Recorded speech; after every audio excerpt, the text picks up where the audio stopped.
Salut à tous, j'espère que vous avez la force et bienvenue sur la chaîne de la TAT. Aujourd'hui les amis, on va revenir un petit peu sur les comics de Star Wars, et plus précisément sur le chapitre 3 du cœur sombre des Sith, mettant en avant les aventures de Dark Vador après l'épisode 5. Dans cette vidéo, je vais vous montrer comment Vador est venu à bout d'une immense créature de Naboo. Allons-y. Nous ferons connaître des Jedi. Enfin, nous aurons notre revanche. Quelle bonne idée de venir vous joindre à nous. La fête est terminée. Tu étais l'élu, c'était toi. Allez Chico, on fait la gauche. Il faut bien que je vous sorte Je d'ici. ne te décevrai pas. Non. Laissez pas. Fais-le. Ou ne le fais pas. Et il n'y a pas de décision. C'est un piège. Dis à ta sœur que tu avais raison. Quelle bonne idée de venir vous joindre à nous. Après avoir retracé le passé de son fils Luke Skywalker, Vador cherche désormais la vérité sur la mort de Padmé. Et pour cela, il se voit revenir sur la planète Naboo. Le chapitre 3 nous amène donc directement sur cette planète luxuriante. Et en observant ces magnifiques plaines verdoyantes, Vador eut des flashbacks de la fois où il s'y trouvait avec Padmé Amidala, dans l'attaque des clones. Accompagné de son droïde d'analyse Z67, Vador est aussi accompagné d'une des anciennes servantes de la sénatrice Amidala, nommée Sabé. Ils se dirigent donc tous les trois vers l'ancienne demeure de la famille de Padmé, les Naberri. Et alors que Vador franchit le seuil de la porte, de nouveaux flashbacks lui font écho. Flashback où il échangeait un dîner aux côtés de Padmé. Mais tout ceci s'arrêta brusquement lorsque Vador fut attaqué, par surprise, par deux anciens gardes des forces de sécurité royales de Naboo, le capitaine Gregar Tifo et Tonra.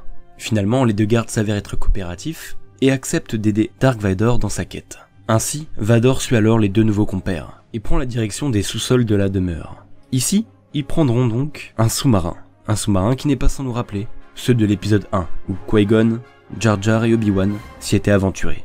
Tout au long du trajet au bord de la navette sous-marine, les deux gardes de Naboo n'hésitent pas à rappeler leurs dernières opérations qui étaient en lien avec évidemment Padmé Amidala. Et donc indirectement, ces opérations avaient un lien avec Anakin, ce qui rappelait des souvenirs désagréables à Vador, notamment celui où ils ont laissé la sénatrice aller à Tatooine pour rencontrer puis sauver Anakin.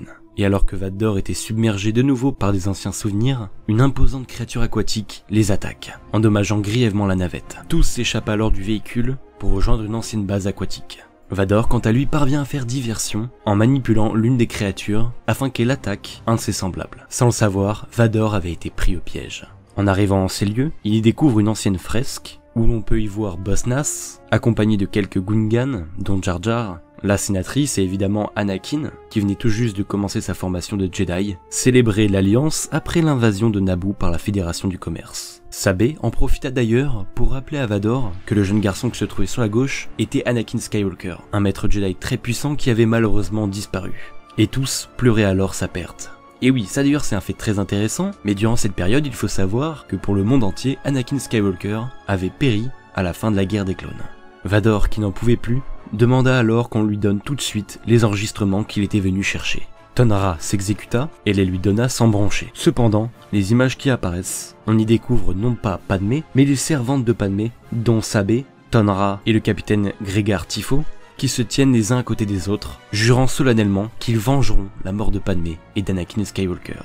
Les masques tombent, et les anciens alliés de Padmé dévoilent alors que la dernière fois qu'ils avaient vu Padmé, c'était le moment où elle allait retrouver Anakin Skywalker sous Mustafar. Ils lui révèlent qu'ils avaient appris d'ailleurs que pour Vador, Mustafar était son domaine, donc il leur semblait tout à fait logique que ce soit Vador qui ait tué Padmé ainsi qu'Anakin. Et le Seigneur Noir, refusant de leur dévoiler la vérité, leur affirma. Au même moment, Tonra déclencha un appât sonique qui attira une gigantesque créature des profondeurs de Naboo, un Sando. Pour ceux qui ne voient pas à quoi ça ressemble, il s'agit de la créature gigantesque que nous voyons dans l'épisode 1, dans les eaux sous-marines de Naboo. La créature dévore alors la base sous-marine, et Vador affronta aussitôt l'immense créature. Vador réussit tout de même à esquiver l'immense mâchoire du Sando, et parvient à esquiver donc ses attaques. Et étant donné leur mauvais angle de vue, les trois Amidaliens, c'est le surnom qu'ils se sont donné pour venger ainsi Padmé Amidala, croyaient qu'il en était fini pour Vador, l'ayant vu tomber dans sa gueule. Mais en réalité, il n'en est rien. Tonra lança la peau sonique pour faire partir la créature. Les Death Troopers, qui avaient alors accompagné Vador,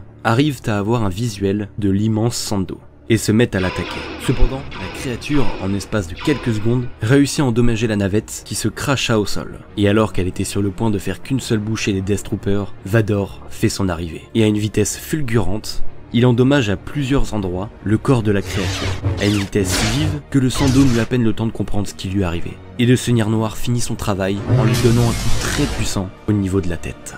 Le coup était si puissant que la créature tomba net au sol. C'en était fini. Vador venait d'affronter et de tuer un Sando. Et il faut savoir d'ailleurs, c'est ce que lui rappelle son droïde, qu'il est le premier à avoir tué de manière officielle un Sando sur Naboo. Vador vient donc d'être le premier à vaincre un Sando. Ouais, ce n'est pas rien. Vous savez, cette histoire, ça me fait un petit peu penser au moment où Vador avait affronté la bête de Tsilo. Et là d'ailleurs, où il avait échoué. Contrairement à son petit-fils, Kylo Ren, qui lui avait détruit cette créature, qui est sans doute bien plus imposante qu'un Sando, et surtout bien plus puissante, puisqu'elle arrive à résister aux coups de sabre laser. Enfin bref, je trouvais vraiment que c'était un sujet très intéressant à vous proposer aujourd'hui. D'ailleurs, si ça vous a plu, n'hésitez pas à me le dire dans l'espace commentaire. J'avais déjà fait une vidéo sur des comics de Dark Vador, donc n'hésitez pas à aller jeter un coup d'œil. Il me semble de mémoire que c'était la fois où Vador eut des visions en fabriquant son propre sabre laser, et où il se voyait vaincre l'empereur et se faire pardonner par Obi-Wan. Donc n'hésitez pas à aller jeter un petit coup d'œil, ça serait vraiment nice de votre part. Un grand merci à tous ceux qui ont vu la vidéo, si elle vous a plu comme toujours, pensez à lâcher votre plus beau pouce bleu de l'espace pour nous soutenir, à rejoindre la force en vous abonnant, et quant à moi je vous dis à très vite pour de nouvelles vidéos. Prenez soin de vous, et que la force soit avec vous. Toujours.